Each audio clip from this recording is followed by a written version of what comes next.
Ya. Bueno, bienvenidos a la segunda clase. Hoy día vamos a ver regresión lineal. En regresión lineal vamos a verlo en dos partes. Esta es la parte uno. Partimos con esto porque es el elemento fundamental del aprendizaje supervisado. ¿Ya?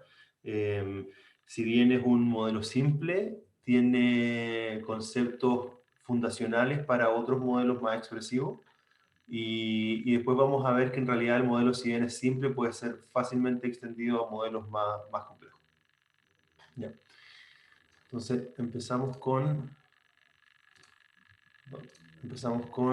la definición del problema de regresión. Entonces, seguramente muchos de ustedes ya están familiarizados con este problema, el cual se define formalmente de la siguiente forma. Yo voy a ir anotando aquí el alrededor, entre medio, ¿cierto? Si me van haciendo preguntas, puedo ir respondiendo también por acá. Entonces, la definición del problema de regresión es la siguiente. Vamos a considerar que tenemos un conjunto de entrenamiento que vamos a denotar como D, que contiene n observaciones, ¿ya? N grande. Y las observaciones tienen la siguiente forma. Son pares, entrada-salida, donde vamos a denotar la entrada como X y la salida como Y. ¿Ya? En otras comunidades estos elementos reciben otros nombres, ¿cierto? Puede ser entrada, salida o input y output, puede ser estímulo, respuesta, instancia o etiqueta. ¿Ya? Hay varias formas de referirse a estas dos cantidades. Pero lo que siempre vamos a tener en el problema de regresión o de aprendizaje supervisado en general es que tenemos un conjunto de entrenamiento donde tenemos n elementos que son de esta forma, son un par, donde el primero pertenece a un espacio y el segundo pertenece a otro espacio. ¿Ya? En nuestro caso, para el desarrollo de estas clases nos vamos a enfocar en el caso donde la entrada es un vector de dimensión m y la salida es un escalar. ¿Ya? Por supuesto, la regresión puede ser de escalar a escalar, de vector a vector, de matriz a matriz, de matriz a vector, de escalar a vector, cualquier cosa. ¿Ya? Pero nos vamos a enfocar en este caso porque esto también hace sentido con el problema de clasificación, ¿cierto? Tenemos que, esto puede ser una imagen, ¿cierto? De dimensión m, y, y la salida es un escalar, porque es 0 o 1, por ejemplo. ¿Ya? También en el problema de regresión, donde ambos son escalares, en el tiempo, tenemos tiempo y valor, y, lo que vamos a ver es un poco independiente de estas dimensiones, pero cuando usemos dimensiones vamos a asumir que este es un vector y este es un escalar. ¿Ya? Entonces el problema de regresión busca encontrar el siguiente objeto. Busca encontrar una función f, ¿ya? Tal que el mapa desde los x hacia los f de x tiene esta forma. ¿Ya? Ahora, por supuesto, este es el problema de regresión lineal, ¿cierto? Si yo elijo otro f, ¿cierto? Yo puedo decir f está en otro espacio, en un espacio de funciones, ¿ya? Que tienen tal propiedades, entonces no necesariamente la forma de f va a ser esta, ¿cierto? Yo podría usar polinomios, podría usar sumas de bases de Fourier como senos y cosenos, podría usar funciones constantes por parte como escalones, así, ¿cierto? Pero eso lo vamos a ver un poco más adelante. Ahora nos vamos a enfocar en las funciones que son solamente lineales, ¿ya? O sea, todas las funciones que se pueden escribir de esta forma, ¿ya? O sea, nos vamos a enfocar en todos los f's, funciones, ¿ya? Tal que f igual a x más b, con a en, ¿dónde tiene que estar a? Tiene que estar en Rm, a traspuesto. Y b tiene que estar en R. ¿Ya? O sea, este espacio de todas las funciones lineales es un espacio m más un dimensional, ¿ya? Porque f tiene m más un grado de libertad, los m valores de a y el un valor de b, ¿ya? Entonces, vamos de vuelta un poquito. El problema de regresión lineal busca encontrar una función f que mapee x a una transformación lineal de x, ¿cierto? ¿Pero qué función? Porque yo podría decir, bueno, voy a buscar la función que es donde el A y B son puros 1. Sí, esa es una función de este espacio. Pero el objetivo del programa de regresión es encontrar dentro de este espacio la función que mejor represente la variable y como función de la variable x. O sea, cuando yo tomo un par de acá, y paso el xy por la función, lo que quiero es que el f de x sea lo más cercano al y ahí, ¿no? Entonces, por eso dice que mejor represente la forma en que la variable y depende de la variable x en base a las, algún typo, observaciones contenidas en el conjunto D. ¿Se entiende? Igual es súper todavía en el aire. Porque lo clave en este caso, bueno, hay algo que es clave que ya lo definimos, que es el espacio donde busco la función, que es esto que está aquí, ¿cierto? Pero lo otro clave va a ser que mejor represente. ¿Qué es mejor represente? ¿No? Vamos a tener que definir una métrica. Cuando un f es mejor que otro en base a cómo se aproximaron los i sub i. ¿Ya? Así vamos avanzando. Entonces, ¿cuál es el criterio? Dada la formulación anterior, ¿cierto? Es natural preguntarse cuál es el criterio para encontrar la mejor función, ¿no? Un criterio ampliamente usado, que es el primero que vamos a ver nosotros, es el de mínimos cuadrados, ¿no? ¿Qué significa eso? Que para una función afín, como las que hemos considerado, afín significa que f de x igual a traspuesto de x más b, ¿no? Eso significa afín. Su error cuadrático de ajuste con respecto a d es esta expresión que está acá. Entonces, dado un conjunto D, que es el conjunto de mis datos, y dada una función candidata a resolver el problema de regresión f, yo puedo definir la función de costo j, que se llama error cuadrático, que está definida por recorrer todo el conjunto, ¿cierto? Esto de i igual 1 hasta x es lo mismo que decir, esto es lo mismo que decir xy, yi, están en D. Lo mismo que decir eso. Para todos los conjuntos de entrenamiento. Perdón, para todos los elementos de entrenamiento. Voy a ver cuál es el error que genera F, la aproximación F para cada par de datos. Y eso los voy a sumar todos, ¿no? Y además los voy a considerar al cuadrado, ¿no? Entonces, esto, si vemos como un gráfico, no sé si las líneas rectas quedan súper mal acá, así que seguramente así. Eso. Entonces, si tenemos algunos puntos, como estos que están acá, y tengo S, S, S, S, S, S, S, S, ¿ya? Y denoto este abajo como el espacio de los X, y este que está aquí arriba como el espacio de los Y, ¿ya? Y quiero encontrar una función. Entonces, si yo considero que mi función lineal va a ser,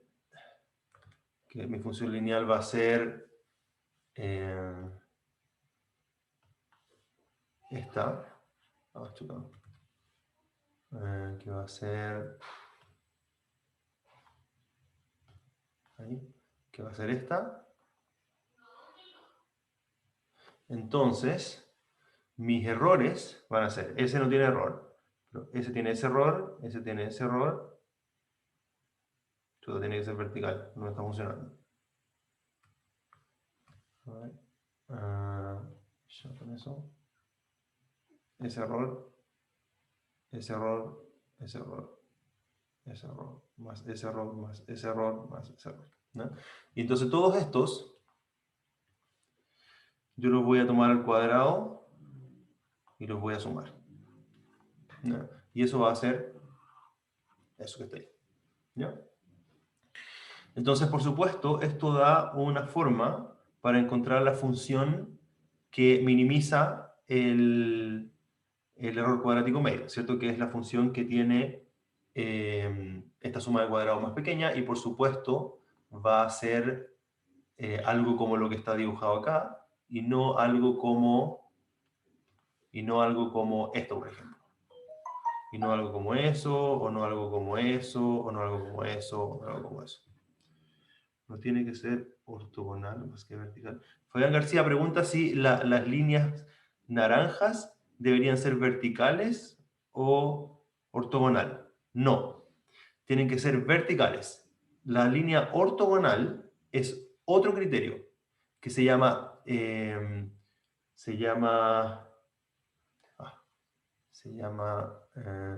esa línea así, se llama Total Least Squares. ¿Ya? Lo voy a escribir acá al lado. Esto se llama Total Least Squares. ¿Ya? Y esta se llama Least Squares. Profe, ¿Sí? ¿por qué se toma el cuadrado y no, por ejemplo, el valor absoluto?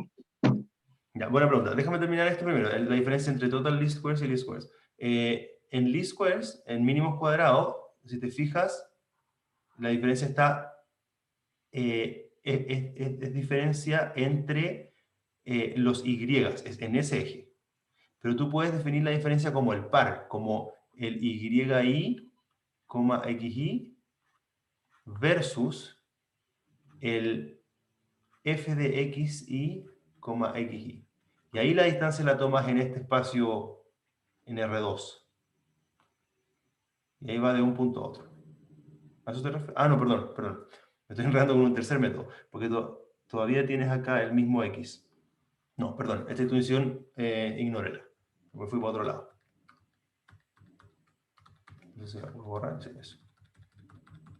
Ya. Ya. Lo que tú quieres no es estar más cerca de la curva, sino que quieres que para un x fijo, que el x no lo puedes cambiar. ¿Ya? El x es fijo. El x es, por ejemplo, en la foto del gato. Entonces yo no puedo cambiar el x para medir el error.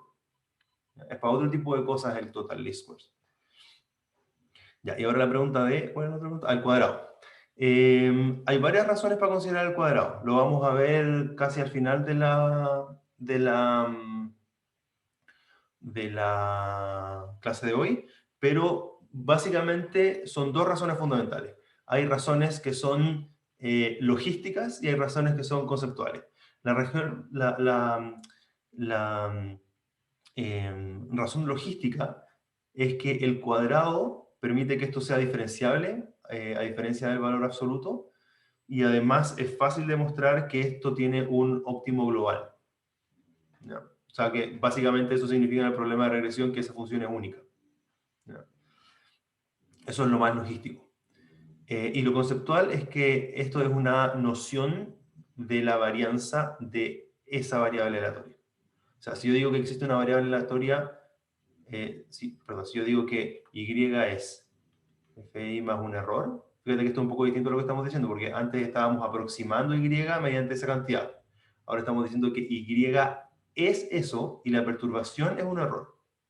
¿Ya?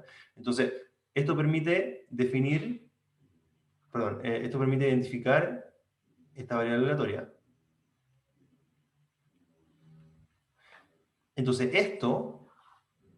esos son los epsilon i, y esta es una aproximación empírica de la varianza de esta variable aleatoria. Entonces, yo también puedo decir que estoy resolviendo el problema de regresión, tal que esta innovación o error o discrepancia es una variable aleatoria que tiene la mínima varianza que puede tener en mi contexto. ¿Se entiende? No sé qué me preguntó lo del cuadrado. Sí, se entiende, gracias. Voy viendo el chat. Ignacio Riego pregunta si no es R2. No es R2. No sé si preguntabas porque dije R2 y en verdad esto es M más 1. No, Pero no, preguntaba porque por el nombre del error cuando miramos el punto hacia la curva y no el punto hacia la X. Hay un error que se llama R cuadrado, no sé. ah, ya, sí, el R cuadrado. No, pero sí, no sé si en esa notación es lo mismo. Sí, sí sé lo que estaba hablando, del índice R cuadrado. No sé si es lo mismo. Ya. ¿Vale? Valor absoluto además es más demandante computacionalmente también, como dice Joaquín, porque la solución no es explícita, entonces hay que hacer un algoritmo iterativo para encontrarlo cuando es valor absoluto. ¿Qué es EMB? Kevin pregunta qué es EMB. ¿EMB sale en alguna parte acá? No, no, preguntaba si el mínimo cuadrado era estimado de máxima verosimilitud. Eh, Te estás adelantando un poco, pero para que sea el estimador de máxima verosimilitud, yo tengo que definir una distribución para esa cantidad. Porque no puedo calcular la verosimilitud si no he definido el modelo estadístico de esto, ¿cierto? Ah, cierto, sí, sí. Ya. Y si este modelo estadístico es gaussiano, sí, es la función de máxima verosimilitud. ¿Vale? Ya. Sigamos avanzando. Entonces, veamos ahora cómo resolvemos esto, ¿cierto? Yo les dije, les di un spoiler, que el cuadrado.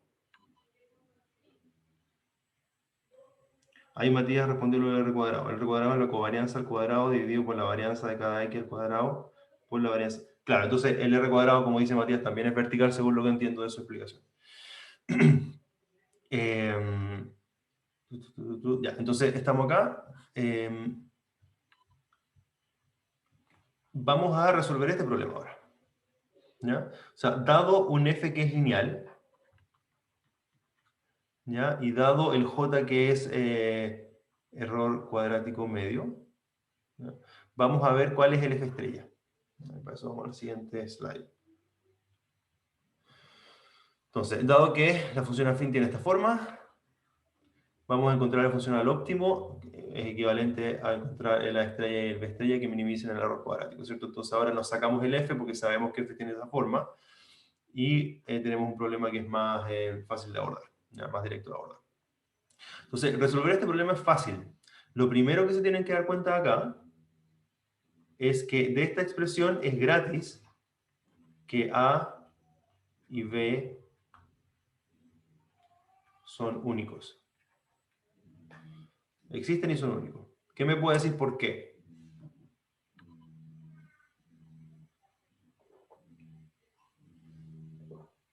Porque la función objetivo es estrictamente convexa Claro.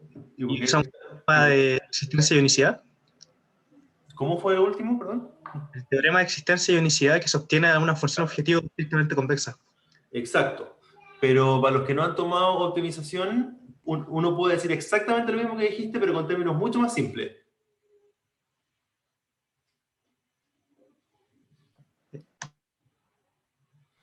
¿Por qué es estrictamente convexa la función? En primer lugar, ¿convexa en qué? Bueno, en las variables de optimización, ¿cierto? En A y en B. Pero ¿por qué te diste cuenta que es estrictamente convexa? A Por ahora. es una función cuadrática, es suma de función cuadrática y luego él tiene un argumento mínimo. Entonces estoy buscando el puntito más abajo, la carita triste. No, la Exactamente. carita feliz. Exactamente. Entonces, esta cuestión se ve así. En una dimensión, ¿ya? Estos son los AB. ¿Ya? Este es mi problema de optimización. Y esto, que es mi J, se ve así. ¿Ya? ¿Y por qué? Porque J es cuadrático en A y B. ¿Ya? Podría decir, es cuadrático en el vector AB. ¿Ya? Es definida positiva, de hecho, como dice Francisco. ¿Ya? Entonces, yo quiero encontrar el mínimo, y el mínimo, por supuesto, tiene que ser uno solo, ¿cierto? Si les cuesta verlo, puedo hacer en dos dimensiones también, A y B, ¿cierto? Aquí tengo un parámetro, acá tengo el otro parámetro, y esto es un paraboloide, algo así, que viene como hacia afuera de la slide, ¿cierto? No soy muy bueno para el dibujo, pero también lo podríamos ver así. Lo podríamos ver como, así, ahí, ahí, ahí. ¿Ya? Entonces aquí están los A, aquí están los B, y yo tengo que encontrar la base de este como jarrón. Y es único, ¿ya? Y es único porque es cuadrático. ¿Qué me han dicho en el chat? Ya. Entonces, en primer lugar, estamos frente a una empresa que no es tan, desafiante porque tenemos un problema de optimización cuadrático súper simple. Entonces, ahora lo único que hay que hacer es resolverlo, ¿cierto? ¿Cómo lo vamos a resolver? ¿Ya? Esta expresión que está acá, perdón, esa que está ahí, si se dan cuenta, tiene, el parámetro acá realmente es este. O sea, ese es el parámetro, ¿no? No quiero tener tantos parámetros, no quiero como resumirlos en uno para poder resolverlo fácil, ¿no? Entonces voy a hacer un cambio de variable. Voy a reescribir x de esta forma, como un x tilde, que es el x extendido con un 1. Voy a reescribir el parámetro, es lo mismo que yo escribí acá, pero respuesto, ¿no? Y con esto el funcional queda de esta forma. Entonces, ¿por qué creen que cambié la expresión del a traspuesto x más b? ¿Por qué lo cambié a un t traspuesto x tilde?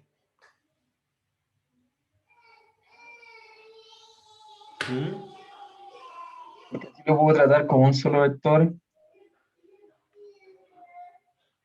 Lo puedo tratar como un solo vector, ¿cierto? Esta expresión que está acá es afín y esta expresión que está acá es lineal, ¿ya? Y es mucho más fácil trabajar con expresiones lineales, ¿ya? Esta expresión no es lineal, no cumple una de las propiedades de la función lineal por el b, ¿ya? El b me queda dando vuelta ahí, no sé qué hacer con él, ¿ya? Pero esta sí es lineal. Entonces, una de las ventajas es que esto, yo ahora puedo ocupar otra notación más para ignorar la sumatoria, ¿no? Y puedo escribir todos los x tilda, lo puedo escribir como una matriz. El y también, los puedo concatenar todos los escalares, le escribo como un vector y escribo mi función de costo como esta.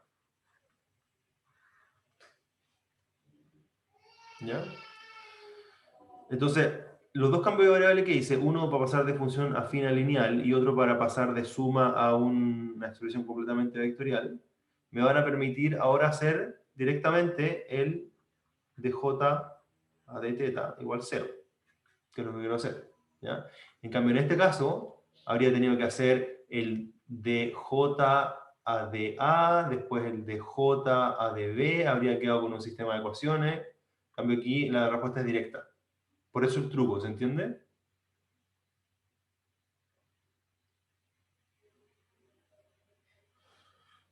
¿Se entiende o no? Profe, Sí, pregunta.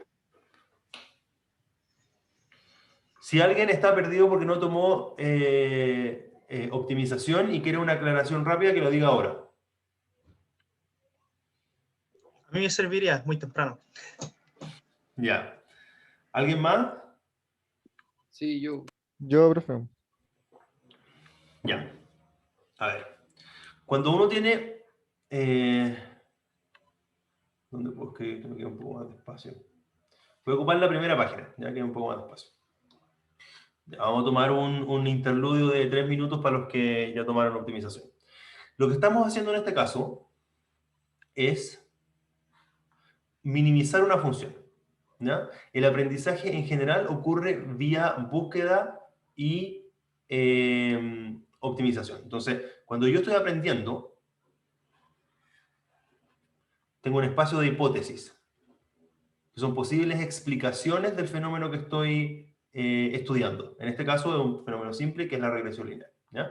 Entonces, cuando yo aprendo, yo exploro en un espacio de hipótesis.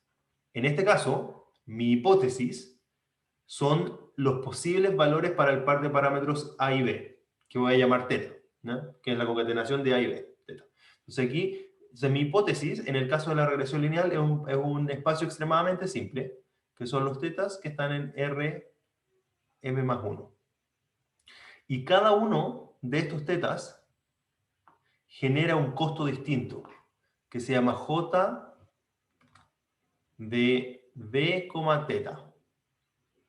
¿Ya? Y tengo otro teta acá, y eso me genera un costo que es J de teta prima. ¿Ya?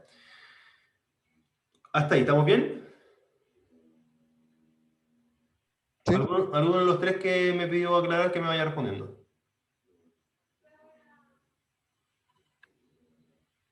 Sí. Ya, perfecto.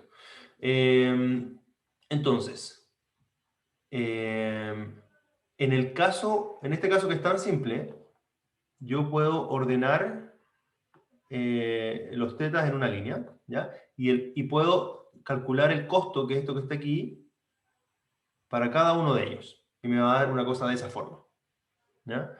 Este es un caso bien... es un caso bien amigable, porque yo sé que la función j de teta, como función de teta, es cuadrática. ¿Ya? O sea, tiene esa forma, tiene un único mínimo, ¿ya? Y estoy tratando de encontrarlo. ¿Hasta ahí? ¿Estamos bien? Perdón, sé que no es algo así, algo raro, sé que no es algo así, ¿ya? Sé que no es algo así, ¿ya? Porque sé que es cuadrático. Eso es lo que vimos en la última slide. Sé que es así. ¿Ya?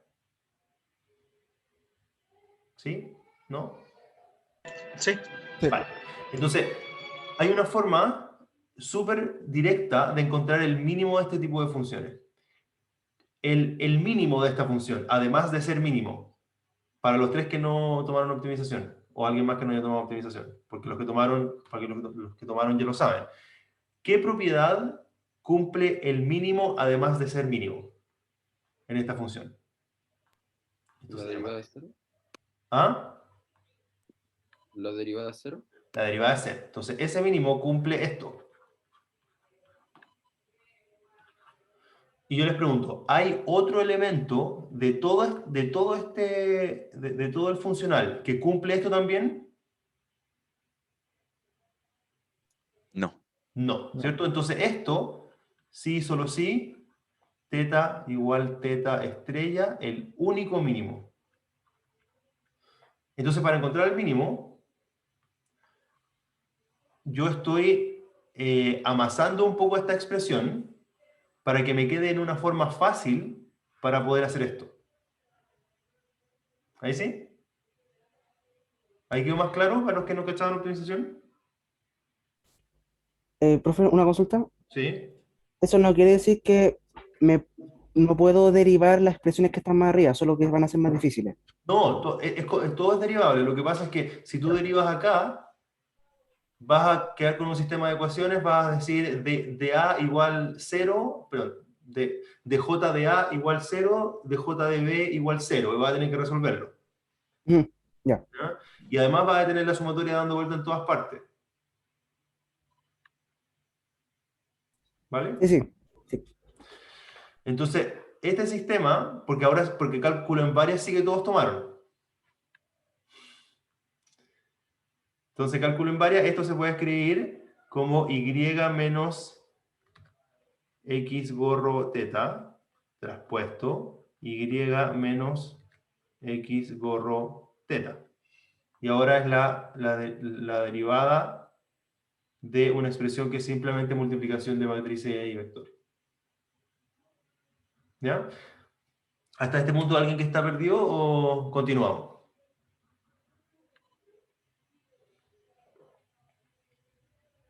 Ujú. ¿Alguno de los tres que estaba perdido con Optimiza me da la luz verde para seguir? Sí. Ya, vamos. Entonces, aquí lo que les contaba, ¿cierto? Es bien simple. Lo único que hay que hacer ahora, esta expresión, hay que hacer esto es simplemente otra notación para esto. ¿Ya? O sea, esto es el gradiente con respecto a teta. El gradiente de esto. Sabemos que esta expresión al cuadrado, lo derivo 2 veces eso por el argumento, igual a 0, y ahora hago un poquito de álgebra bien simple y me queda esto. Me queda eso. ¿Ya? Y aquí hay un ejemplo, ¿cierto? Este ejemplo lo pueden ver en el apunte, lo pueden ver en el repo, está la figura para reproducir esto, o sea, el código para reproducir esta figura. Y aquí tenemos un problema de regresión del dataset chirridos, que denota la velocidad de chirridos por segundo de un conjunto de grillos como función de la temperatura, y se tienen estos puntitos que están acá, ¿cierto? S, y todos esos están allá. Y mediante esto, encontramos esa función, que es la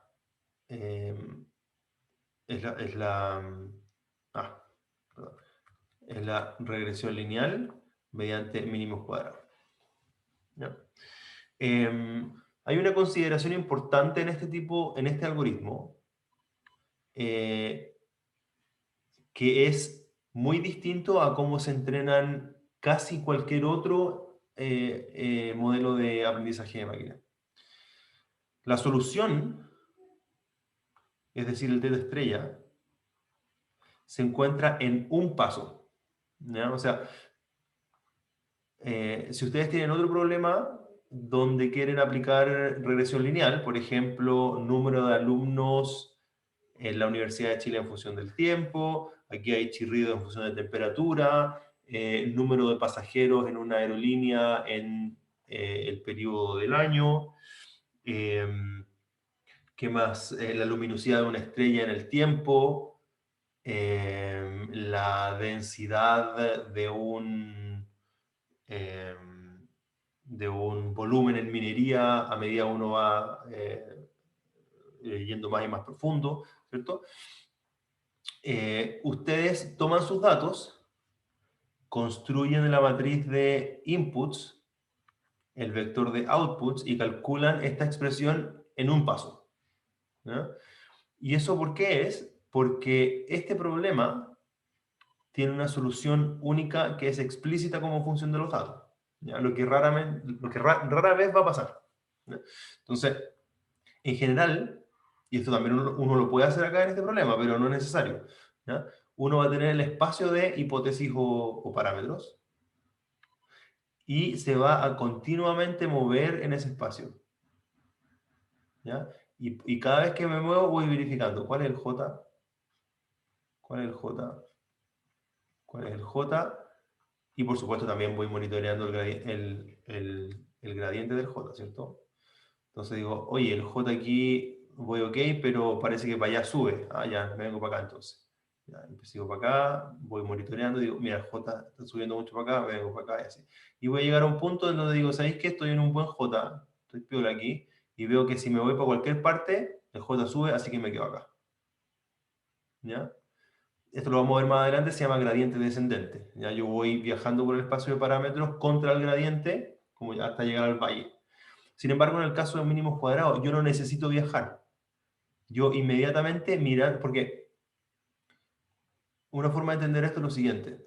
Si yo estoy acá, si yo parto acá, uno podría decir perfectamente, claro, yo voy a viajar contra el gradiente y me voy a ir por aquí. Pum, ¿cierto? O voy a viajar más rápido y voy a hacer así, tum, tum, tum, tum, tum, y voy a llegar ahí igual. ¿Ya? Pero si se dan cuenta, yo estoy acá. Si yo sé que la función es cuadrática, yo puedo mirar la función acá, y mirando la función en una región, como es cuadrática, yo puedo conocer sus parámetros e inmediatamente saltar al mínimo. No tengo que explorarla. Entonces, eso que pasa en este modelo y no va a pasar en ninguno más. Así que aprovechemos de disfrutarlo ahora. Hay algunas preguntas acá. ¿Qué pregunta? Joaquín Ceballos pregunta si la clase era a las 9, no, a las 8:30, lo dije en la clase anterior, la slide estaba mala, perdón por eso, igual está grabada. CPO, no sé qué significa CPO, Tanco dice CPO. Y Kevin dice que cuando se usa cross entropy pasa eso. Claro, con cualquier otra función de costo va a pasar eso. Con cualquier otra función de costo o con cualquier otra función, porque la función de costo puede ser cuadrática, pero si la función es no lineal, también va a pasar esto. ¿Ya? Ya. ¿Alguna pregunta? Sigo avanzando. Tengo una duda con respecto a esta forma definida de la regresión lineal. Cuando las matrices son extremadamente grandes, ¿también ocupamos el mismo método? ¿Extremadamente grande? ¿Tienen valores grandes o tienen dimensión grande? Dimensiones de las matrices. Como computacionalmente vamos a ocupar el mismo método para calcular esto. A ver.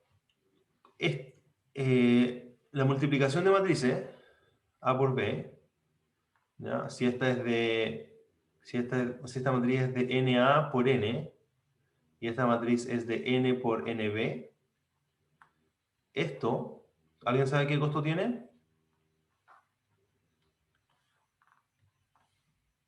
Esto tiene costo NA, N, NB, ¿ya? Cuando todas las matrices son cuadradas y tienen el mismo tamaño, eso tiene costo N cubo. ¿Ya? La inversión de matrices también tiene costo cúbico. ¿Ya? Entonces veamos el costo de esto.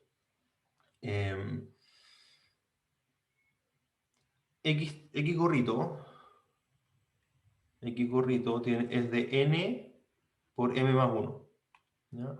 Entonces el gorrito traspuesto va a ser de M más 1 por M más 1. Entonces esto tiene costo M más 1 al cubo. ¿Ya? Después, esto tiene costo M más 1, sí, M más 1N. M más 1 por N por 1. ¿Ya? Entonces el costo de todo esto va a ser M más 1 al cubo más esto que está acá. ¿Ya? Más M más 1N. Ahora, ¿por qué mantengo los dos términos? Solamente hay que mantener el más grande, pero no sé en este caso si tengo más datos o más dimensiones. Entonces, en general, uno tiene más datos que dimensiones. Por supuesto, si yo tengo 1000 datos, no voy a ajustar un modelo con 2000 parámetros, ¿cierto? A menos que esté ajustando una red neuronal. ¿Ya? Pero en este caso, aunque tenga 1000 datos, igual voy a ajustar un modelo con 3 parámetros. ¿Ya? Entonces, en ese caso, el costo en general es lineal en la cantidad de datos. ¿Ya? Entonces, esa es una súper buena pregunta, no me acuerdo quién la hizo, pero muy buena pregunta. ¿Ya? Entonces, esto es costo N lineal en los datos. Ahora, si yo estoy entrenando un modelo que tiene muchas más dimensiones que datos, entonces ahora el modelo es cúbico.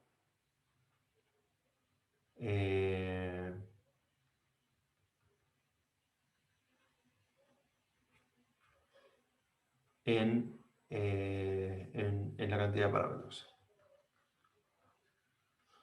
Entonces estamos en dos disyuntivas. Si quiero entrenar un modelo que tiene muchos parámetros, el costo es cúbico, es altísimo, ¿cierto? Pero si quiero entrenar un modelo que tiene más datos, el costo es lineal en los datos.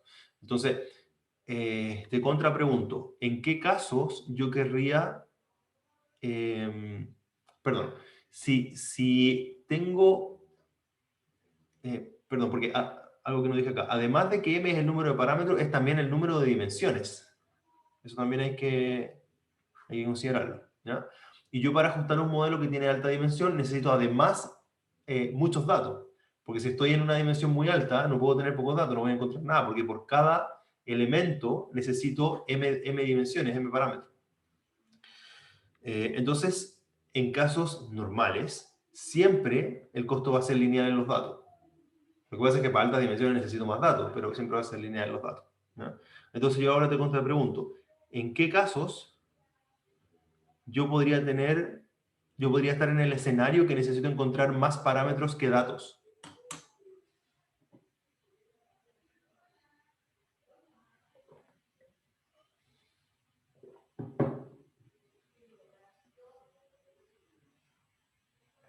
Cuando tengo muy pocos datos, supongo. Claro, pero cuando tengo muy pocos datos, ¿de dónde voy a sacar información para ajustar los parámetros? Necesito considerar un modelo más pequeño. Profe, ahí no se hace eso de como hacerlo al revés. ¿Hacen lo qué? Como los métodos inversos se usan en ese caso, ¿no? Ya. Sí, súper buena pregunta. Para terminar primero la pregunta de si usamos este método o no cuando la dimensión es alta, hay métodos aproximados. Por ejemplo, si te das cuenta, esto que está acá, el x traspuesto x a la menos 1 x, es lo que se llama la inversa de pseudo inversa de... Oh, se me olvidó el nombre. Si alguien se lo sabe, que me lo diga. Pseudo inversa de... Moore-Penrose. Sí, de Moore-Penrose. Entonces, esto es una aproximación a la matriz inversa X, ¿ya? Porque la matriz X no necesariamente tiene una inversa, pero esta es la inversa generalizada, ¿ya? Y esto es la inversa de la matriz de covarianza. De la matriz de covarianza muestral. Esto si se dan cuenta, es la matriz de covarianza muestral por cómo está definido el X.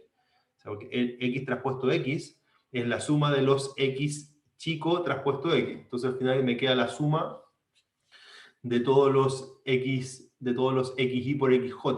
Entonces, es la covarianza. Entonces, como esto es una matriz de covarianza, uno puede hacer el truco usual de descomponer la matriz de covarianza mediante aproximaciones de bajo rango, ¿ya? Si tengo n datos, la matriz debería ser de rango n, ¿cierto? Para que esto tenga inversa, ¿ya? Si no tiene inversa. Entonces, como tiene rango n, yo puedo hacer una aproximación, por ejemplo, usando descomposición en valores y vectores propios, y puedo truncar el espectro de la aproximación, o sea, usar menos términos en la aproximación de bajo rango, y con eso disminuyo la complejidad, o sea, disminuyo la dimensión de estas matrices, y con eso disminuyo este costo. Esa es la primera respuesta a la pregunta que hicieron al comienzo, ¿ya? O sea, si es muy grande, puedo hacer esa aproximación, ¿ya? También puedo hacer métodos iterativos para no trabajar con toda la matriz al mismo tiempo. Pero lo que creo que es más importante responder es que en ningún caso yo voy a necesitar, estudiar un problema que tiene muchos más parámetros que datos, en el caso lineal al menos, ¿no? En general el problema es que tengo más datos que parámetros. Entonces esto se transforma en un sistema de ecuaciones en donde tengo una ecuación por dato, pero las incógnitas son menos que esas ecuaciones, porque son solamente los m parámetros, ¿no? Entonces tengo un problema sobredeterminado que no tiene solución, ¿cierto? Y es súper fácil ver que no tiene solución, porque no hay una función lineal que pase por todos estos puntos. No puede ser. Entonces por eso tengo que buscar la más cercana. ¿Ya? Eso lo vamos a ver en la siguiente slide. Y lo que me preguntaba alguien sobre los métodos inversos, parece que le llamaste. Sí, uno puede dar vuelta a esta expresión con la inversa, con el teorema de Woodbury Inversion Lemma, y escribir esta expresión para que dependa del costo de los datos, ¿no? Perdón. Uno puede ir jugando entre que esto dependa de... a ver, me reordeno un poquito. El término más caro acá es esa inversa, ¿ya? Y esa inversa tiene costo de los parámetros, ¿ya? Pero yo puedo reordenar esta expresión usando ese lema para que el factor más caro dependa de los datos, ¿ya? Y en ese caso puedo, no tiene mucho sentido para el caso lineal, pero esa es la idea subyacente a, lo vamos a ver casi al final del curso, las máquinas de soporte vectorial, que permiten usar modelos que solamente dependen de la cantidad de datos. Entonces yo puedo usar infinitos parámetros, ¿ya? No solo mucho, sino que infinito. Ya, como que nos fuimos para otro lado, pero ¿resultan más o menos las dudas para poder avanzar?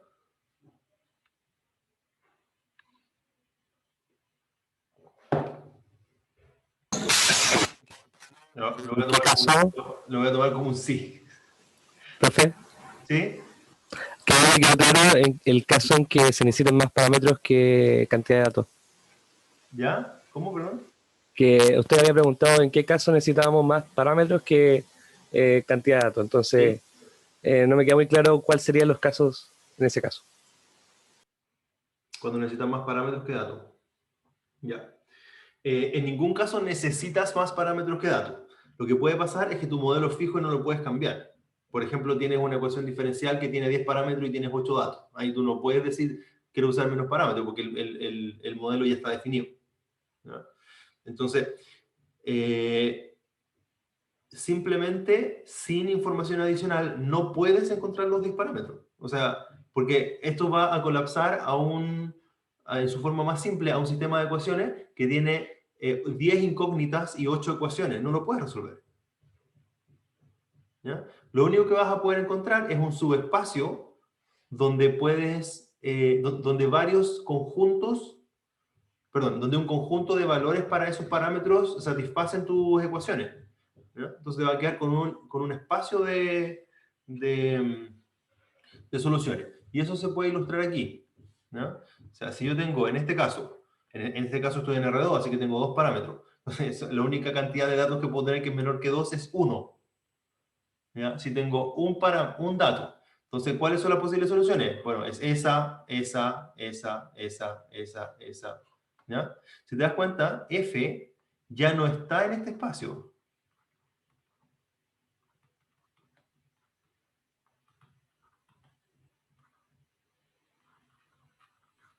¿Ya? Porque está restricto. Entonces, está en un espacio todavía que tiene dimensión R ahora, ¿ya? Pero, por ejemplo, esta ya no está admitida. Esa tampoco, esa tampoco, esa tampoco, esa tampoco. Solamente están admitidas las que pasan por acá.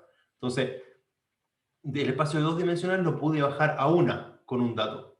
Pero para poder bajarlo a un elemento necesito otro dato. ¿Se entiende? Perfecto. Vale, ya. Entonces, ahora, el problema es que no vas a tener 2 datos, vas a tener más datos. Entonces, el espacio pasó de ser de 2 dimensiones a una dimensión, a 0, a vacío.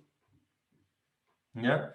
Entonces, en el caso cuando tienes en m más 1 dimensiones, si tienes un dato, bajas el espacio de soluciones a m. Si tienes 2 datos, bajas a m menos 1. Si tienes 3 datos, bajas a m menos... Así, ¿ya? Se me enredé. Pero necesitas al menos m más 1 datos, ¿ya? Y cuando tengas más que m más 1 datos, seguro que tu conjunto de funciones factibles va a ser vacío. Porque la única opción que no sea vacío es que todos estos puntos estén en una línea. Y eso no va a pasar nunca, ¿ya? Entonces, no tratamos de resolver el problema del sistema de ecuaciones, sino que tratamos de resolver el problema para el cual la discrepancia es mínima. Porque yo podría decir, quiero que esto sea 0. Pero no estoy diciendo eso, ¿ya? Porque eso no tiene solución. Ya, ahora sí sigamos avanzando. Vamos a hacer un poco más rápido. Entonces, obtuvimos que el óptimo tiene esta forma, ¿ya? Y ahora algunos comentarios sobre esta expresión. Esta se llama, mira, aquí está, la pseudo inversa de Moore-Penrose, ¿ya? Porque es una generalización de la inversa de X. Porque si yo digo, ¿sabes qué? A mí me gustaría tener, en realidad, recordemos que tengo esto, ¿cierto? Este es mi costo. Pero recordemos que ese costo lo puedo escribir de esta forma, ¿cierto? O sea, yo puedo decir, tengo Y igual, ¿cuánto era? Tengo Y igual X, gorrito. Entonces yo podría decir, pero esto es súper simple, po. Esto, teta, es igual a... ¿Cierto? ¿Alguien le dio ganas de hacer eso, no? Estoy al revés, ¿o no? No, está bien. Ya. ¿Alguien le dio ganas de hacer eso? ¿Este es traspuesto? No. Ya. Entonces, obviamente a alguien le da ganas de hacer eso. Entonces, en ese caso, teta tiene que ser Y por una inversa. Bueno, eso es lo que está acá. Teta es y por una inversa. ¿Ya? Pero esa es una inversa generalizada, porque la inversa de x no existe. ¿Ya? De hecho, x, acuérdense que ni siquiera es cuadrado. X es de m por m, n por m más 1. Ya, o sea, eso estamos ok. Para que esto sea invertible, lo que sí necesito es que esto sea invertible. ¿Ya? Es necesario que el rango de x sea al menos m más 1. Es lo que les dije acá. Esto es lo que les dije con este ejemplo. ¿Ya? Yo necesito tener al menos m más 1 observaciones para que mi sistema de ecuaciones, que tiene m más 1 incógnita, porque esa es la dimensión de mi modelo, tiene m más 1 incógnitas, tenga al menos n ecuaciones. O sea, necesito n datos. Y como x gorro, la dimensión de x gorro es de m más 1, n, ¿cierto? Recuerden por esto, m más 1, n. Entonces, su rango va a ser el mínimo entre m más 1 y n. ¿Ya? Entonces necesito que al menos n sea mayor que m más 1 para que el rango sea m más 1. Voy rápido porque me queda poco tiempo. Así que si algo no queda claro, interrúmpanme al tiro. Dado entonces que x tiene esta dimensión y el rango es este, necesariamente, bueno, esto ya lo acabo de decir. Finalmente el número, estos 3 puntos dicen lo mismo, ¿no?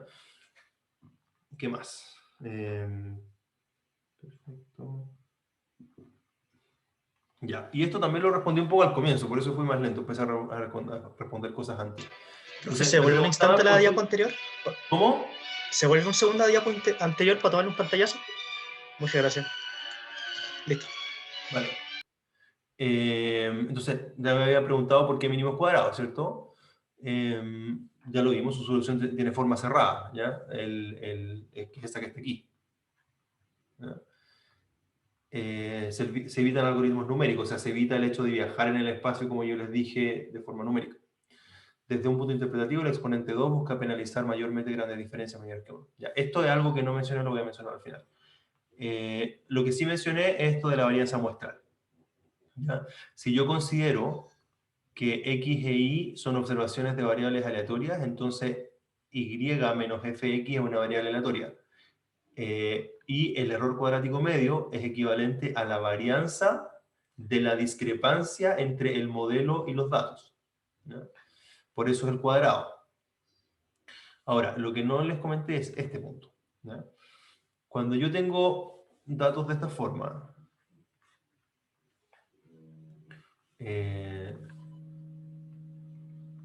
y genero una regresión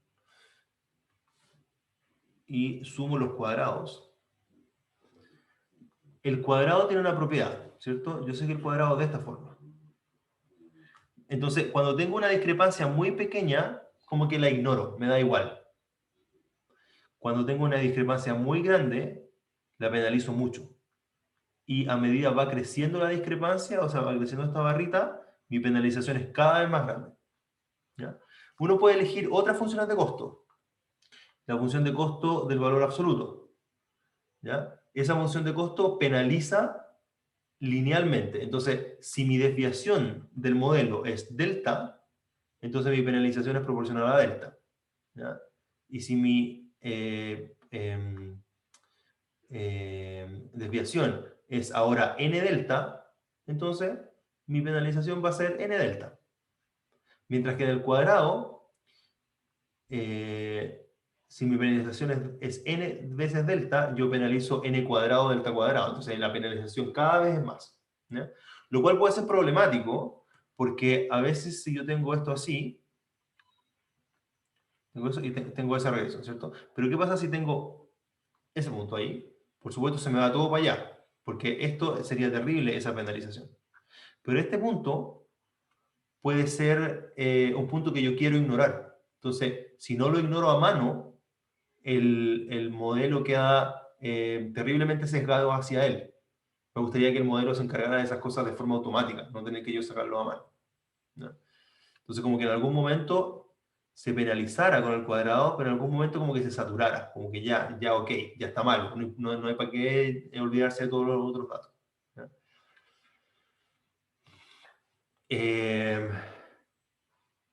Ya, se acabó la clase y me faltó pasar la interpretación geométrica. ¿Ya? Entonces hay dos cositas que me faltó pasar en la clase. Una es la interpretación geométrica, que más o menos lo intuí, que eso es lo clave. Y lo segundo es algunos problemas de mínimos cuadrados, que es lo que les acabo de explicar de outliers. Entonces, revisen ustedes esta parte, para mantener la clase en 1 hora, y al comienzo de la próxima clase lo pasamos muy rápido, en 2 minutos sin pregunta, y avanzamos con la clase número 2. ¿Por qué lo quiero hacer de esa forma? Porque quiero mantener una clase por una diapositiva por clase, y si hay preguntas, vemos las preguntas. ¿Ya? Porque no quiero atrasarme porque la agenda del curso está bien apretada y para que alcancemos a pasar todos los contenidos y ojalá lleguemos a procesos gaussianos al final del curso. Vale. ¿Alguna pregunta? Sí, profe. Entonces tenemos que ver lo que quedó de la clase de esta diapositiva. Sí, mi recomendación es que ustedes antes de la clase miren un poquito el apunte. En general son como 3-4 páginas por clase. ¿Ya? Ustedes pueden ir a la página del curso, mirar cuál es la clase que viene, por ejemplo, clase 7, ven las diapositivas para ver cuál es el material, o incluso el puro título dice cuál es el material, van al apunte, revisan, como que vienen preparados a la clase, podemos avanzar súper rápido, hacen preguntas, vemos como casos particulares. Entonces, yo creo que esa es una buena forma para avanzar porque así llegan con los conceptos un poco internalizados y podemos discutir más que yo les diga algo que ustedes pueden aprender en 10 minutos. ¿No? Es solamente la interpretación geométrica. No es instrumental para nada más adelante, pero es en conexión con algo que ya todos saben de geometría. Básicamente. ¿Vale?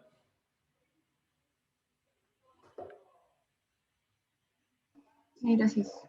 Ya, súper. Voy a mirar el chat por mientras.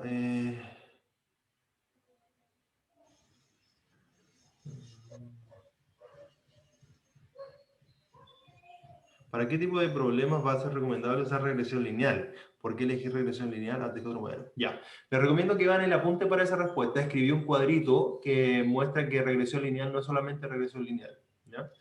¿Y qué significa eso? Y con esto cierro. Si se dan cuenta, cuando nosotros hablamos del modelo lineal aquí hay una ambigüedad, ¿ya? Que no atendí debidamente porque lo quería dejar así. Este modelo es lineal en A y en X. ¿Ya? El B, recuerden que es molestoso, así que veamos esto. Veamos acá, este es el modelo. Y igual esto. El modelo es lineal en θ y en X, ¿cierto? Entonces ahora yo les pregunto, para reflexionar un poco. Por supuesto que para hacer el desarrollo que hicimos de encontrar la solución óptima y exacta con mínimos cuadrados, el modelo tiene que ser este, ¿cierto? Que es lineal. Pero les pregunto, ¿tiene que ser efectivamente lineal en θ y en X? ¿O puede ser lineal en solamente una de estas dos cantidades? Y si es que la respuesta es positiva, les pregunto, ¿en cuál? Tiene que ser lineal en θ. Tiene que ser solamente lineal en θ, ¿ya? Y todo el tiempo nosotros nos restringimos pensando que el modelo tiene que ser lineal en los datos. El modelo no tiene que ser lineal en los datos, ¿ya? Entonces, para que el modelo tenga una solución tiene que ser lineal en el parámetro, porque todo el desarrollo que hicimos es en base al parámetro, es encontrar el parámetro, ¿cierto? Entonces, el modelo tiene que ser lineal en el parámetro, y eso se ve acá. Se ve cuando hicimos este dibujito aquí, ¿cierto? Así. Se ve cuando derivamos acá con respecto a θ, ¿ya? O sea, derivamos con respecto a θ, esto baja al cuadrado, separo esto en una multiplicación, divido las matrices, bla, bla, bla, y aquí, este es el paso clave. Este es el paso clave. Aquí. De acá, aquí tengo todavía el θ enredado, ¿cierto? Pero de aquí a acá, cuando paso esto para el otro lado y paso este dividiendo, aquí aíslo el θ. Entonces, pude hacer eso porque el modelo es lineal en θ. Teta solamente está tocando el resto de los elementos vía una multiplicación. No está metido entre medio de una función ni nada, ¿ya? Entonces, teta tiene que ser lineal. Entonces, ahora voy a la pregunta. ¿Para qué tipo de problema vas a recomendar usar regresión lineal? Para cualquier problema en donde yo pueda escribir los parámetros de forma lineal. Por ejemplo, si tengo esta función, alfa x más beta logaritmo de x más gamma seno de x, aplico el mismo concepto que acabo de hacer aquí, ¿no? A pesar que es no lineal. Pero lo que yo necesito encontrar, los parámetros, sí son lineales.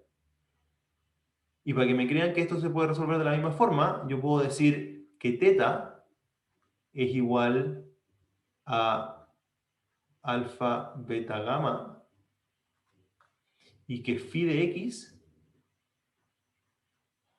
es igual a x log x seno de x. Y esto me queda como teta traspuesto phi de x, y yo puedo renombrar ese phi de x como x y me queda phi traspuesto x. Bueno, x tilde, ¿no? Así que es lo mismo. Entonces, ¿para qué problema es recomendable usar regresión lineal? Cualquier problema donde lo que yo no sé, o sea, los parámetros, son separables del resto de la función. Ahora, no quiere decir que yo no pueda meter otras cosas acá. Yo puedo decir, ¿sabes qué? F de x igual beta seno de omega x. Ahí no puedo, porque el parámetro está dentro. Pero yo puedo hacer una inspección de los datos con otras técnicas, ¿cierto? Medir alguna cosa, bla, bla, y digo, ¿sabéis qué? Un buen omega aquí es 13. Listo. Está listo ese parámetro, solamente encontró ahora. ¿Se entiende eso, Vicente? Bien, ya. Perfecto, entonces nos vemos el próximo lunes. Que tengan buen resto de la semana o buen fin de semana. Cualquier cosa hablamos por cursos y vean el apunte y la diapositiva. Ya, profe, gracias. Pregunta, en base a lo que dice Rodrigo. ¿Necesitan que les suba esto? Me refiero a lo que acabo de escribir. No, Felipe, no es para subirlo porque igual quedan los videos grabados, es porque hay un desfase entre lo que comentas y lo que vas escribiendo. Entonces, Entiendo ya, ok. Ya, entonces, claro. Y eso ocurre cuando escribes muy rápido, entonces, please. Sí, entonces cuando hablo del beta todavía no aparece. No aparece, exactamente. Ya, Se ve vale. dando en la pantalla, ¿vale? Ya, lo voy a tener en cuenta, gracias. Ya, que estén bien, nos vemos. Chao, profe. Gracias. Chao, profe, gracias. Chao, profe. Gracias por la clase.